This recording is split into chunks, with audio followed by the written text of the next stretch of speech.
ವಕ್ಫ್ ವಿರುದ್ಧ ರೆಬಲ್ಸ್ ಟೀಮ್ನಿಂದ ಎರಡನೇ ಸುತ್ತಿನ ಹೋರಾಟಕ್ಕೂ ಕೂಡ ಸಜ್ಜಾಗಿದ್ದಾರೆ. ಬಳ್ಳಾರಿ ವಿಜಯನಗರ ಜಿಲ್ಲೆಯಿಂದ ಹೋರಾಟ ನಡೆಸಬೇಕು ಅಂತೇಳಿ ಸಿದ್ಧತೆ ಮಾಡಿಕೊಳ್ಳಲಾಗ್ತಾ ಇದೆ. ಈಗಾಗಲೇ ಒಂದು ಸುತ್ತಿನ ಹೋರಾಟ ರೆಬಲ್ಸ್ ತಂಡದಿಂದ ಆಗಿರೋದು, ಅದರ ವರದಿಯನ್ನು ಕೂಡ ಹೈಕಮಾಂಡ್ಗೆ ಮುಟ್ಟಿಸಿ ಬಂದಿದ್ದಾರೆ. ಅದರ ಬೆನ್ನಲ್ಲೇ ಈಗ ಎರಡನೇ ಸುತ್ತಿನ ಹೋರಾಟಕ್ಕೂ ಸಜ್ಜಾಗಿದ್ದಾರೆ. ಬಳ್ಳಾರಿ ವಿಜಯನಗರ ಜಿಲ್ಲೆಯಿಂದ ಹೋರಾಟ ನಡೆಸಬೇಕು ಅಂತ ಸಿದ್ಧತೆಗಳಾಗಿರೋದು. ಹೊಸಪೇಟೆಗೆ ಶಾಸಕ ರಮೇಶ್ ಜಾರಕಿಹೊಳಿ, ಕುಮಾರ್ ಬಂಗಾರಪ್ಪ ಭೇಟಿ ಕೊಟ್ಟಿದ್ದಾರೆ. ವಕ್ಫ್ ಬೋರ್ಡ್ ವಿಚಾರದಲ್ಲಿ ಎರಡನೇ ಹಂತದ ಹೋರಾಟ ಮಾಡ್ತೀವಿ, ಪಕ್ಷಾತೀತವಾಗಿ ಹೋರಾಟ ಮಾಡ್ತೀವಿ. ವಿಜೇಂದ್ರನು ಬರ್ಲಿ, ನಮ್ಮದು ಯತ್ನಾಳ್ ಬಣವಲ್ಲ, ಒಂದೇ ಬಣ, ಅದು ಬಿಜೆಪಿ ಬಣ. ವಿಜೇಂದ್ರ ವಿಚಾರ ಸದ್ಯ ಪ್ರಸ್ತಾಪ ಮಾಡಬೇಡಿ, ಈಗ ವಕ್ಫ್ ಮಾತ್ರ ಮಾತನಾಡಿ ಅಂತ ರಮೇಶ್ ಜಾರಕಿಹೊಳಿ ಸೂಚನೆ ಕೊಟ್ಟಿದ್ದಾರೆ.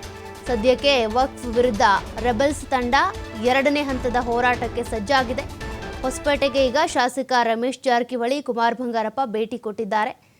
ವಕ್ಫ್ ವಿರುದ್ಧ ಎರಡನೇ ಹಂತದ ಹೋರಾಟ ಈ ಜಿಲ್ಲೆಗಳ ಮೂಲಕ ಶುರುವಾಗಬೇಕು ಅಂತೇಳಿ ತಮ್ಮ ಹೋರಾಟವನ್ನು ಸಜ್ಜುಗೊಳಿಸ್ತಾ ಇದ್ದಾರೆ. ಅದರಲ್ಲಿ ಈ ರೆಬಲ್ಸ್ ತಂಡದ ಒಂದಷ್ಟು ನಾಯಕರು ಆಯಾ ಜಿಲ್ಲೆಗಳಿಗೆ ಭೇಟಿ ಕೊಡ್ತಾ ಇದ್ದಾರೆ. ಎಲ್ಲಿಂದ ಎಲ್ಲಿವರೆಗೂ ಕೂಡ ಹೋರಾಟ ಮಾಡಬೇಕು, ಯಾವ್ಯಾವ ಜಿಲ್ಲೆಗಳಲ್ಲಿ ಯಾವ್ಯಾವ ರೈತರಿಗೆ ಎಷ್ಟು ತೊಂದರೆ ಆಗಿದೆ, ವಕ್ಫ್ ಬೋರ್ಡ್ ಯಾರ್ಯಾರ ಭೂಮಿಯನ್ನು ಕಬಳಿಸ್ಕೊಂಡಿದೆ, ಅದೆಲ್ಲ ಕೂಡ ಗೊತ್ತಾಗಬೇಕು ಅಂತೇಳಿ. ಇನ್ನು ವಿಜೇಂದ್ರ ಕೂಡ ಬೇಕಿದ್ರೆ ನಮ್ಮ ಹೋರಾಟಕ್ಕೆ ಬರಲಿ, ನಮ್ದೇನು ಯತ್ನಾಳ್ ಅವರ ತಂಡ ಅಲ್ಲ ಅಂತ ಕೂಡ ಇಲ್ಲಿ ಮಾತನಾಡಿದ್ದಾರೆ.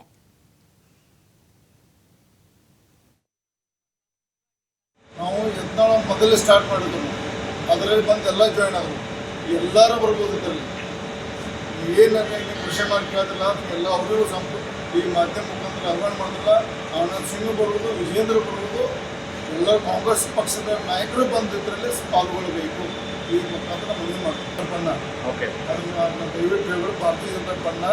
ನಾವು ಒಂದು ಮೊದಲೇ ಪದೇ ಹೇಳ್ತೀನಿ, ಈ ವಕ್ಫ್ ಹೋರಾಟ ಯತ್ನಾಳ್ ಪ್ರಾರಂಭ ಮಾಡಿದ್ರು.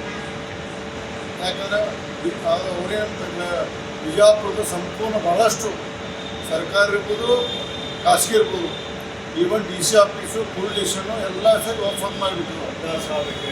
ಅದಕ್ಕೆ ಅವರು ಹೋರಾಟ ಚಾಲು ಮಾಡಿದ್ರು.